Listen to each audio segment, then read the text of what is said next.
আমরা ন্যায্য সুস্থ তদন্ত চাইতেছি এবং মেডিকেল রিপোর্টে ফিঙ্গারপ্রিন্টের যাতে ওরা দেখতে পারে যে কে মারছে কে মারে নাই। আচ্ছা, ওর আচ্ছা, নামাইটা তাই যাতে ওরা বেকসুর খালাস দেয়। আমরা সরকারের কাছে এই দাবি। আচ্ছা আচ্ছা আচ্ছা আচ্ছা। তো আপনারা একটা ন্যায় বিচার চান এবং সুষ্ঠু তদন্ত, সঠিক জি, তদন্ত সঠিক করে তদন্ত ন্যায় বিচার চাইতেছি। দাবি করছেন আর কি। জি। আচ্ছা, রাসেল রিপোর্ট ওনারা। তো আমরা চাই যে সঠিক তদন্তে যারা প্রকৃত দোষী তারা বেরিয়ে আসুক এবং আপনারা যেন ন্যায় বিচার পান এবং কোনো নির্দোষ লোক যেন না দেখো, এই ছোট ভাই আমার সংসারটারে পালে আমার বাবা একটা হাতের সমস্যা।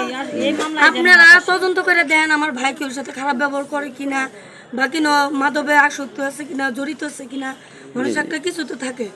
ও একটা মানুষের সাথে খারাপ ব্যবহার নেই আপনি এলাকায় তদন্ত করে দেন। এনে একটা সোর যদি একটা দারোগারে বলে যার এটা এটা করছে মুখের কথা তো এটা তো অন্য কোনো মামলা না, এটা মার্ডার মামলা। মুখের কথা যদি একজন নিয়ে সাজা দেয় তাও তো হবে না।